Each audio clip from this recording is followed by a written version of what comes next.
All right, folks, so here we are again to finish up this Friday, March 27th, 2020, and to finish up your week of classes and everything else you need to make sure and get done today. So what we're going to finish today, guys, is some of the daily stuff for Section 2 and a lot of things where people have some confusion dealing with two main types of economic systems and everything else that go along with it. So a couple things, guys, just to give you a little bit of an update as far as where we're at. Again, we're still looking at April 27th, that Monday, coming back. We'll see if that changes. A lot of different things happening right now. Everything's up in the air for subject to change. No updates on prom, no updates on graduation.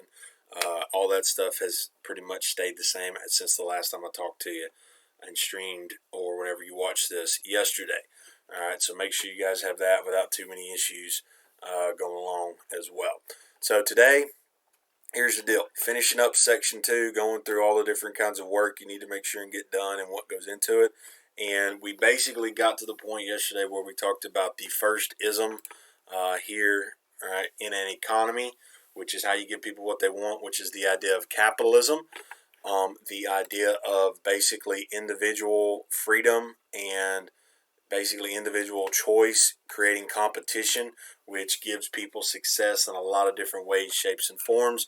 Even though there is some government involvement, we talked about a couple different types of this and what goes into it. So today, what I wanted to kind of go to is the next little part of what is called a centrally planned economy.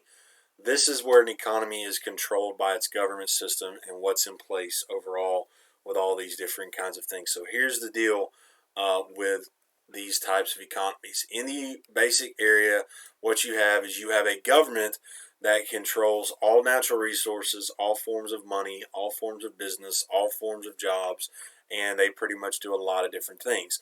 Now, here in 2020, with the 196 plus countries that are on planet Earth, you see two main types of these command or centrally planned economies. One is an idea that's called socialism. Okay, most people, when they hear this term socialism, especially for parents, grandparents nowadays, they think of socialism as communism. Now, there's a big difference. Socialism is basically the idea of one, everybody's equal, and two, you are given choices by the government. It is basically a forced government choice. That is what socialism is. It is the idea that everything is equal, everybody gets the same amount of choices, and then you get to pick. So where capitalism was, you get to do whatever you want and choose however path you want to go.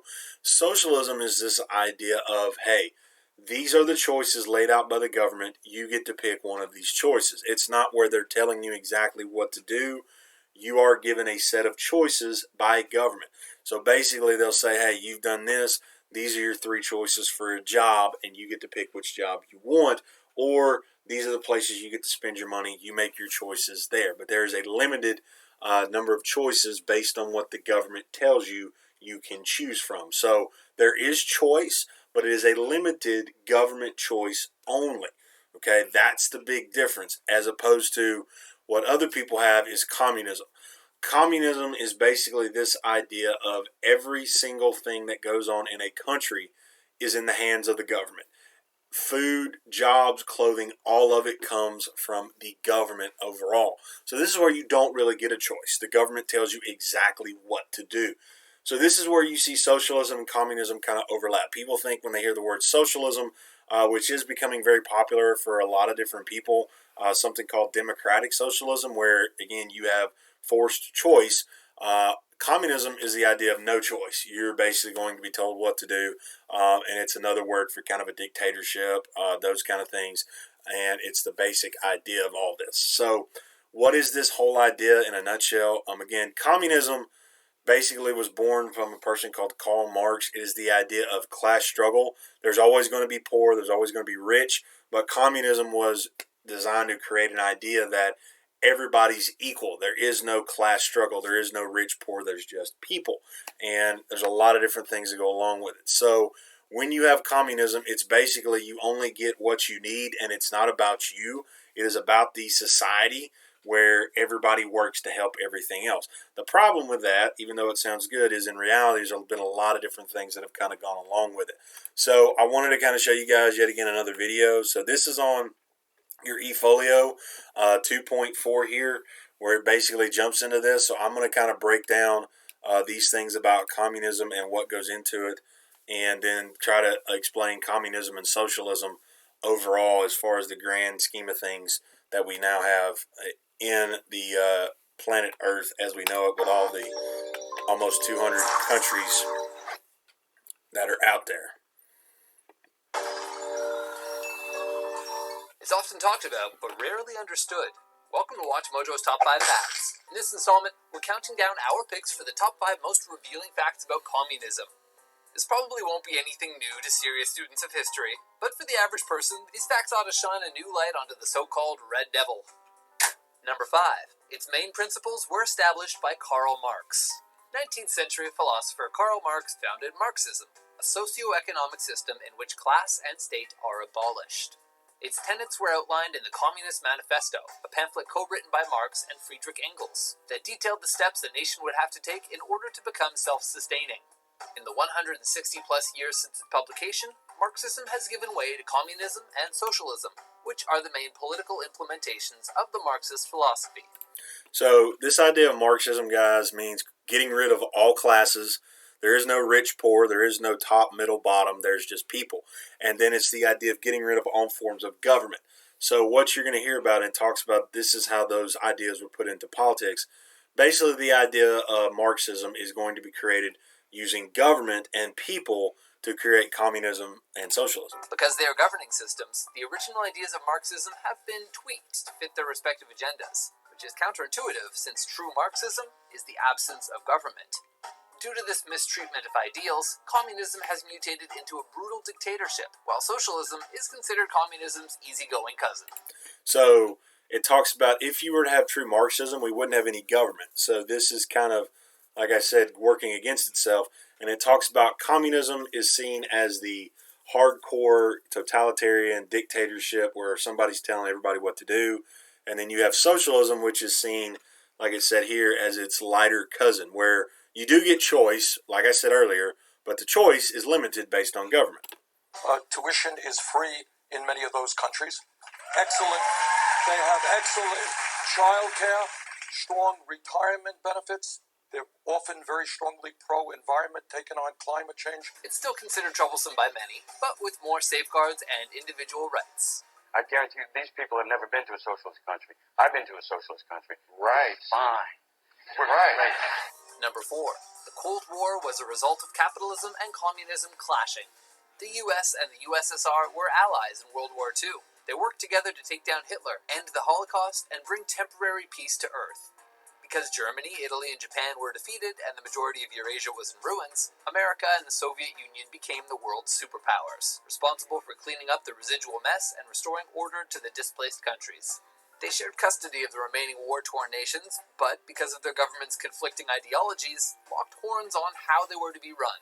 I can no longer sit back and allow communist infiltration, communist indoctrination, communist subversion. Before you knew it, walls were being built, deals were being broken, and countries were being invaded.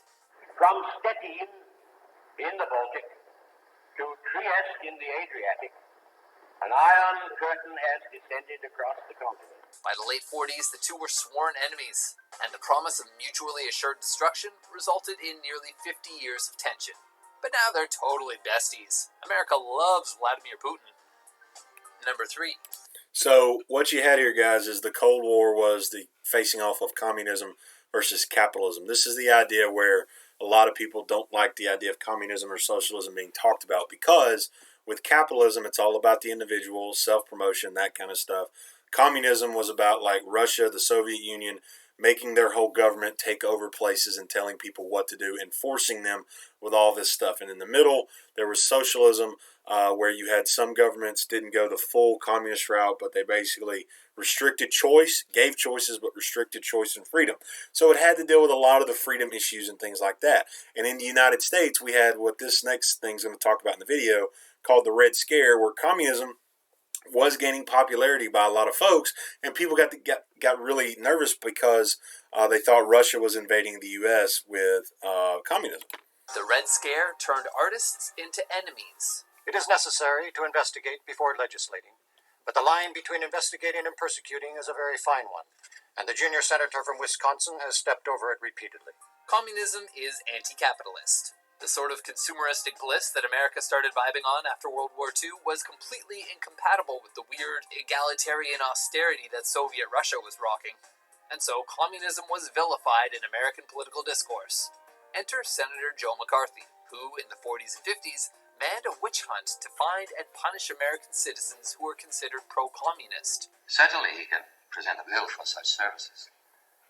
After all, we are not communists. That came to mean anyone who was anti-war, anti-segregation, liberal-leaning, or ideologically different in any way. And of course, who better to negatively influence Americans than artists? So McCarthy's House Un-American Activities Committee took a special interest in them. A few were jailed, but many more were blacklisted from working in the entertainment industry. We will not walk in fear one of another. We will not be driven by fear into an age of unreason if we dig deep in our history and our doctrine. These included Hollywood legends like Lloyd Bridges, Orson Welles, and Charlie Chaplin. I don't want to rule or conquer anyone. I should like to help everyone if possible. Jew, Gentile, black man, white. We all want to help one another. Human beings are like that. Number 2. It's idyllic in theory, but pretty rough in practice. So what you've got, guys, is a couple different things that are going on here with communism and everything else. Again, this was the idea of America was about individual freedom, different kinds of things, competition, one person being better than the next, getting the next new thing and everything else. Russia and the Soviet Union and communism was about this idea of the good for the country, not putting one person over everybody else and what's good for the country instead of themselves, so nobody gets ahead or equal as far as that kind of stuff. But what you're going to see, even though this idea sounds great of communism and socialism, everybody's equal and wonderful, what has happened in real life has been a lot of abuse of power with socialism and communism overall. The purest form of communism is without government and money. It is a utopia where everybody works for each other, everybody feeds each other, and everyone is self-governed. We don't need the government telling us how to run our industry. A person does not have to worry about inequality, poverty, or hunger, as his fellow man will help him out, and in turn, he will help his fellow man, for the greater good of everyone. Really? Well, that sounds pretty good.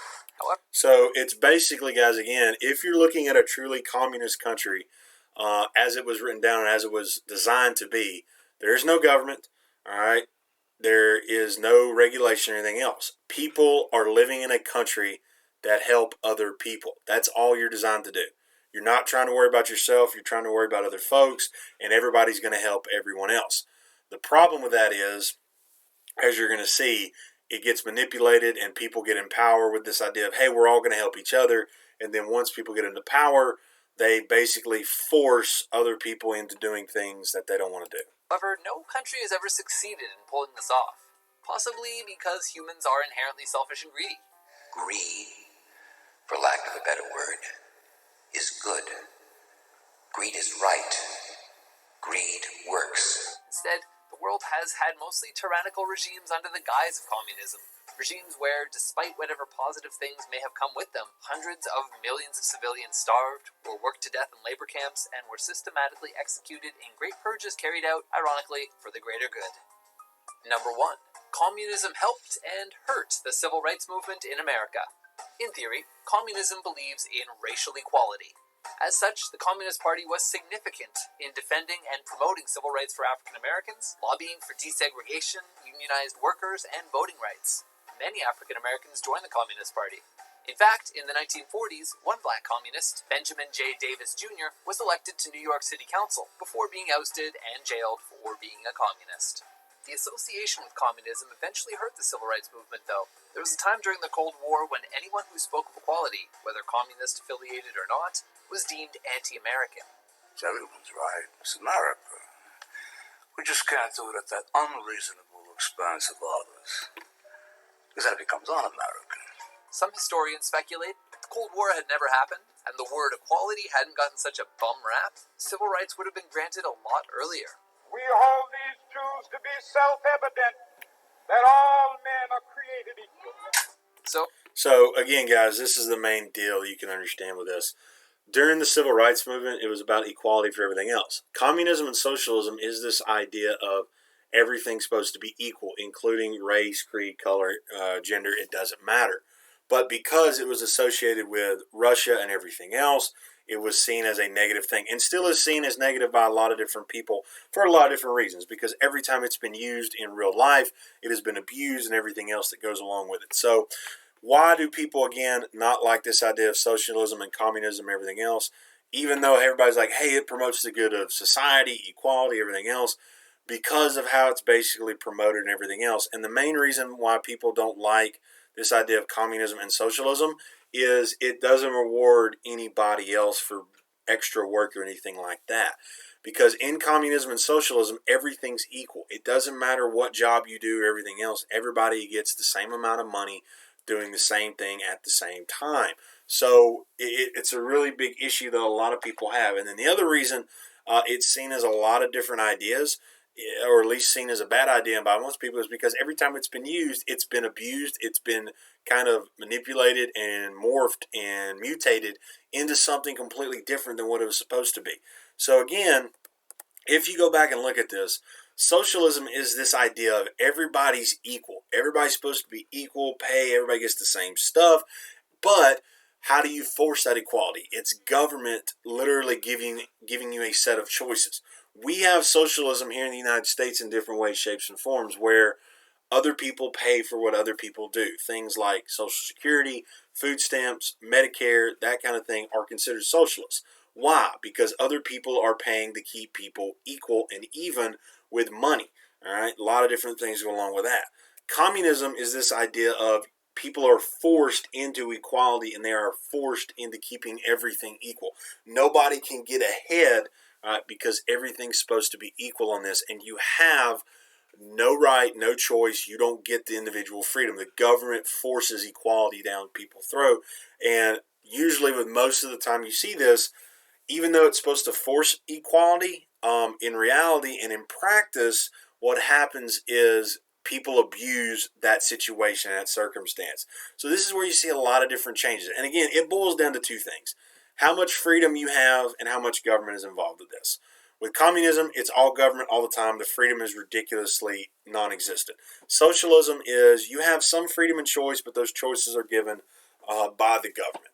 If you have capitalism, it is about this idea of individual choice with the government just maintaining order so it's not absolute chaos, but you can choose anything you want to at any given shape or any given point in time. So this is the basic thing where you have isms and what breaks down with all this stuff. So if you're filling this in and you're going through all this, communism, nicknamed the Red Scare, the main principles of communism is the idea of everyone's equal and there is no government. All right, that's the main idea of communism. What two things are destroyed? Classes and government are destroyed with this idea called Marxism. True Marxism is everyone helps everyone, all right, and that's it. That's the basic idea. There's nobody to enforce the rules or laws. Everybody's just supposed to help everybody else. Easygoing cousin is socialism. It's the idea of you're going to get freedom, but you get limited freedom. You get choices that you get to make. All right, you don't get to choose whatever you want. You're going to get like 2 or 3 choices from the government. The Cold War was capitalism versus communism. The Red Scare is what accused people in the 50s and 60s about this. What is the purest form of communism? It's utopia where everybody helps everyone else, but it's never really happened. Communism has been manipulated and abused and kind of been taken advantage of to literally kill millions of people. So that's why it's kind of seen as a problem in a lot of different ways, shapes, and forms. So if you're looking at that, what you guys should have today is your e-folio should be done. All right. So if you've gotten in here and you've got all this stuff, you should have this e-folio done today with 2.1, 2, 3, and 4, all right, all finished. And then you can turn this in when you do the rest of it as well. So today what I wanted to kind of jump into, at least in a major fashion, is to go through, again, looking at these different kinds of economies and what goes into it with communism and socialism. So you see this right here. Communism, it's all government all the time.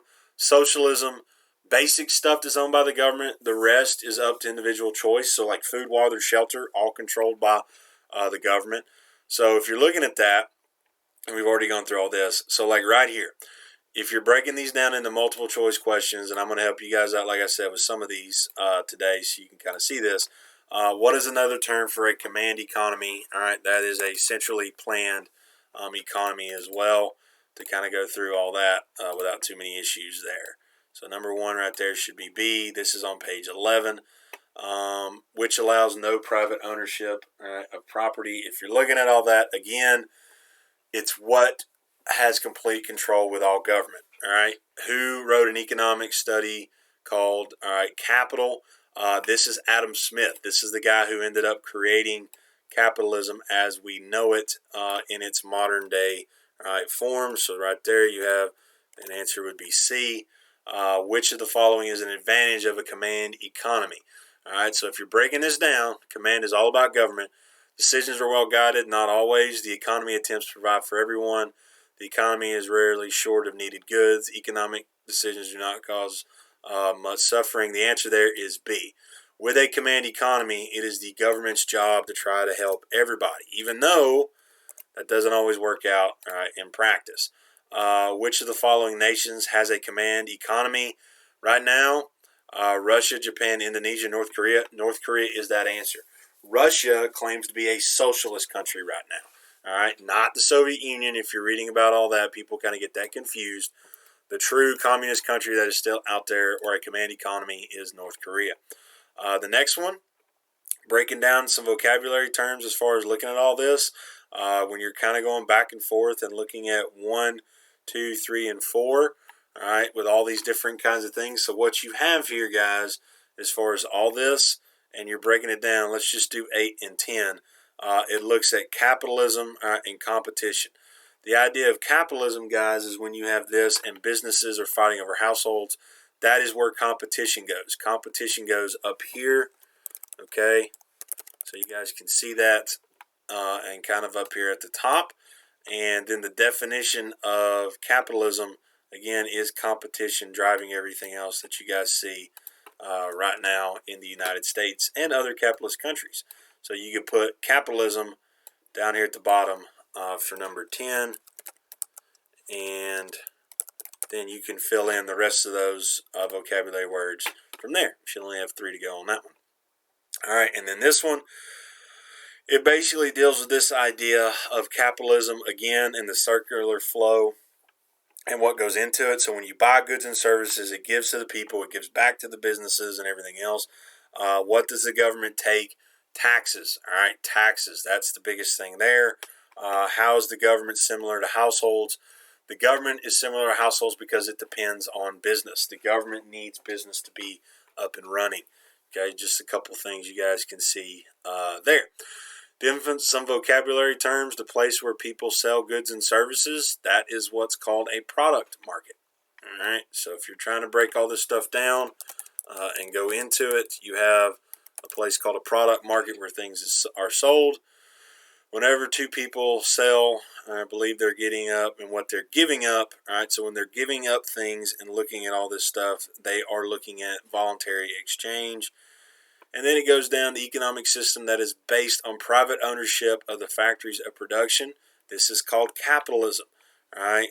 Again, if you're looking at this thing called privatization, anytime it talks about the word private, that means individual people are allowed to control business. Okay, so that is capitalism in its purest form.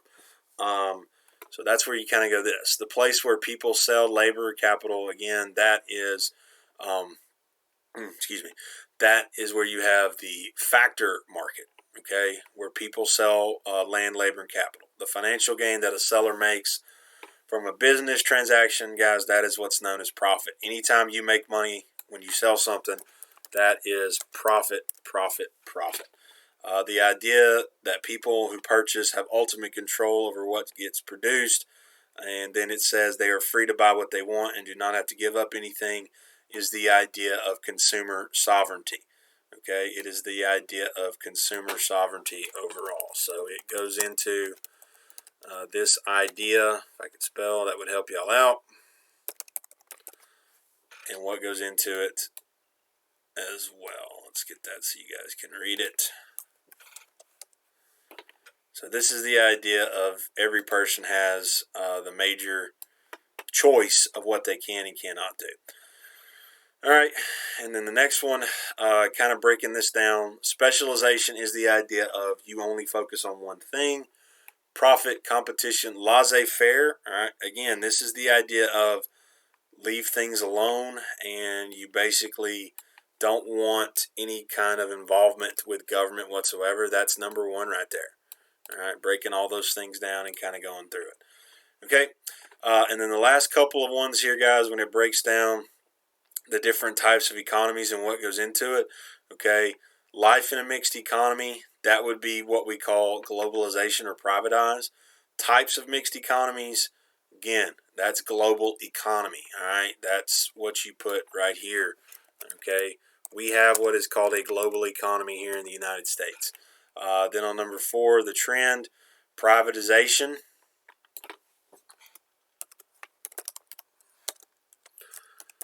That is the idea of having more private businesses run a country instead of a government. And then the last one is this idea of nationalize, where, hey, let's just focus on keeping things in-house and not having to trade for anything else, which unfortunately, we'll talk about later, doesn't always work in a lot of ways and shapes. And then the last one on this, guys, is it has a list of countries. It has a list of how much money they make, how much money they spend, and what their percentages are. It basically asks which country, according to this, do you think has the best choices and why overall when you're breaking down Mexico, South Korea, and Vietnam. Okay, so that hopefully gives you guys a bunch of answers there for your 2 papers and everything else that goes along with it. Again, guys, at the end of the day, here's the basic idea of what you need to understand. All right, about these things called capitalism, socialism, and communism. Okay, capitalism, one more time, is this idea of creating a country that is about competition and freedom. Socialism is forced government choice, but you still have some. Communism is no choice at all.